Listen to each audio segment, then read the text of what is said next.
Hi friends, welcome to my channel Bujjamma kitchen. ఈరోజు నేను మంచి కర్రీ చేయబోతున్నాను.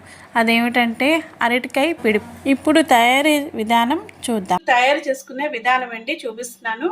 అది ఏంటంటే ఇప్పుడు నేను 4 అరటికాయలు తీసుకున్నానండి. ఈ సైజులో ముక్కలు కట్ చేసుకొని వాటర్లో వేసుకొని ఉంచుకున్నాను. ఇలా వాటర్లో ఉన్న ముక్కలన్నీ తీసుకొని మనం ఇంకో బౌల్లో షిఫ్ట్ చేసుకోవాలి. ఇప్పుడు మనం ఒక 1.5 గ్లాస్ వాటర్ వేసుకోవాలి. పసుపు వేసుకోవాలి, కొంచెం పసుపు వేసుకోవాలి. ముక్కలకి పట్టడానికి అనేసి కొంచెం సాల్ట్ వేస్తున్నానండి. మళ్ళీ మనం కర్రీలో వేసుకోవాలి సాల్ట్. ఇప్పుడు ఇది మనం ఇలాగ ఒక 10% అండి, ఎక్కువగా కాకుండా 10% బాయిల్ చేసుకోవాలి. ఇవ్వండి చక్కగా ఉడికిపోయి చూసారా, ఇవ్వండి ఇలా ఉడికిపోతే సరిపోతుంది.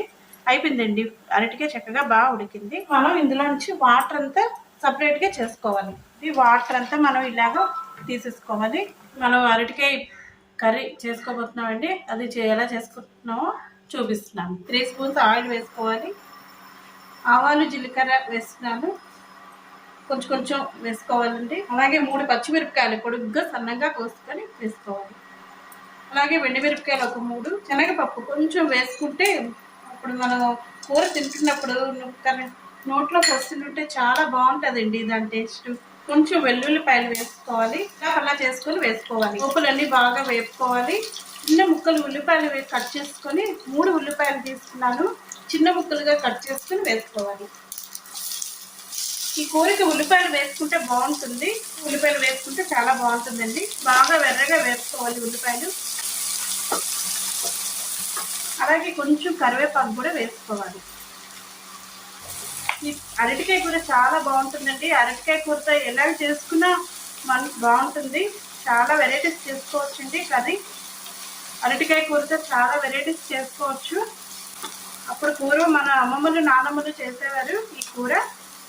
ఇప్పుడు కూరలో మంచిదండి, అన్నిలోని ప్రోటీన్స్ విటమిన్స్ అన్నీ ఉండేవి. చాలా ఉంటుందండి ఈ కర్రీ, తప్పకుండా చేసుకోవాలి. ఉండండి, మనం ఇలాగ వేపుకోవాలి. కొంచెం పసుపు వేస్తున్నానండి. ఇలాగ కొంచెం అరటికాయ ముక్కలు ఉడికించుకున్నప్పుడు పసుపు వేసాను. ఇంకా కొంచెం వేపుకుందాం. ఉల్లిపాయలు వేగితే బాగుంటుందండి, చాలా బాగుంటాయి వేగితే ఈ కర్రీ. అప్పుడు చాలా బాగుంటుందండి. రైస్ పెట్టుకొని మనం రసం పెట్టాలి. సాంబార్తో కూడా ఈ కర్రీ చాలా టేస్ట్ని ఇస్తుందండి. ఇదిగోండి శనగపప్పు, అంతా శనగపప్పు కూడా ఇల్లు కూడా వేగిపోయి మనం ఉడికించిన అరటికాయ ముక్కలు ఉన్నాయి కదండి, ఇవి ఇప్పుడు మనం ఇలాగ వేసుకోవాలి.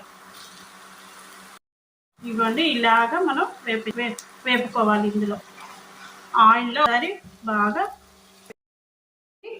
ఇప్పుడు కొంచెం వేసుకోవాలి, సరిపోయినంత వేసుకోవాలి. ధనియాల పౌడర్ వేసుకుంటాను. నేనైతే కర్రీలో ధనియాల పౌడర్ వాడతాను. కొంచెం కారం కూడా వేస్తున్నాను. ఎండుమిరపకాయలు పచ్చిమిరపకాయలు వేసాను. ఈ కర్రీని పులుపు కూడా వేసుకుంటాం కదా, ఆవు పిండి డామినేషన్ ఇస్తుంది. లేదా మనకు కారం ఎక్కువకుంటేనే బాగుంటుంది. కూరకి ఎక్కువ కారం వేసుకుంటేనే బాగుంది. ఇలాగ కలుపుకోవాలి.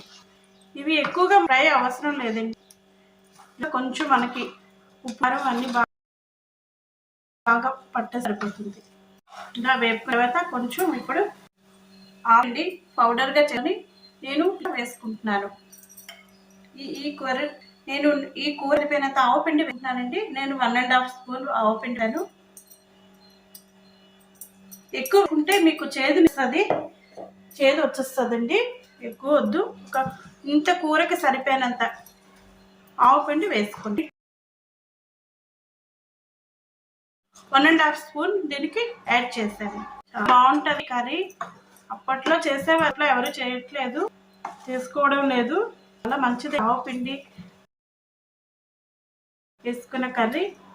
పిండి వేసాం కదండి, ఇది మనకి అరటికాయకి పడుతుంది. వేపుకోవాలి సిమ్లో. ఇలాగా చక్కగా బాగా ఫ్రై అయిపోయిందండి. ఇప్పుడు మనం లాగా వేసుకోవాల్సిన చిన్న రసం అండి. నేను సైజ్ అంతా చింతపండు రసం తీసుకొని దగ్గర ఇలా వేసుకుంటున్నాను.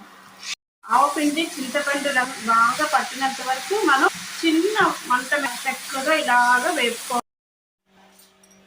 కొంచెం అండి టేస్ట్ షుగర్ వేస్తాను. ఇలాగ వేసాను షుగర్ టేస్ట్కి సరిపోయి. సరే ముక్క బాగా పట్టేస్తుంది. ఉడికిపోయి ముక్క కూడా చక్కగా బాగుంది. అంతే, చాలా బాగుంది. మీరు తప్పకుండా ట్రై చేయండి, నాకు కామెంట్ చేయండి ఎలా వచ్చిందండి. అన్నీ కరెక్ట్గా చేయండి. నేను వేసుకునే కొలతలు బట్టి కూడా వేసుకొని ట్రై చేసుకోండి. అంతేనండి, మీరు కూడా ట్రై చేయండి. ఎంతో టేస్టీకరమైన అరటికాయ పిడుపు మీరు ట్రై చేసి నా కామెంట్ చెప్పండి. నా వీడియోని చూస్తున్న వాళ్ళు లైక్ చేయండి, షేర్ చేయండి, సబ్స్క్రైబ్ చేయడం మర్చిపోకండి. ఓకేనండి, బాయ్.